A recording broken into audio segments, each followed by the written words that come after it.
Star crime ન્યૂઝમાં આપનું સ્વાગત છે। ગીર ગઢડાના ઉમેદપરા ગામના સરપંચ, ઉપસરપંચ તથા ગ્રામ પંચાયતના સદસ્યો સહિતની કોંગ્રેસ આગેવાનો તથા કાર્યકરો ભાજપમાં જોડાયા। લોકસભાની ચૂંટણીના માહોલ વચ્ચે ગીર ગઢડા તાલુકાના ઉમેદપરા ગામે સરપંચ, ઉપસરપંચ તથા ગ્રામ પંચાયતના સદસ્યો સહિતના કોંગ્રેસ આગેવાનો તથા કાર્યકરો ભાજપમાં જોડાયા હતા।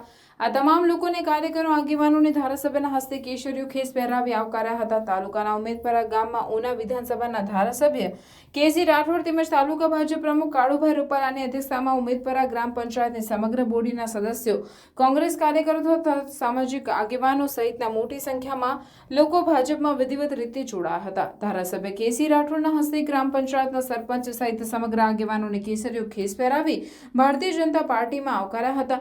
આ તકે જિલ્લા તાલુકા પંચાયતના સદસ્યો, હોદ્દેદારો, ગ્રામજનો, આગેવાનો સહિત બહોળી સંખ્યામાં લોકો ઉપસ્થિત રહ્યા હતા। આમ ઉમેદપરા ગ્રામ પંચાયતની સમગ્ર કોંગ્રેસમાંથી ભાજપમાં જોડતા કોંગ્રેસને વધુ એક મોટો ઝટકો લાગ્યો હતો। છેલ્લા અઠવાડિયામાં ઉના અને ગીર ગઢડા તાલુકાના અનેક ગામોમાંથી 40થી વધુ લોકો કોંગ્રેસમાંથી ભાજપમાં વિધિવત રીતે જોડાઈ ગયા હતા।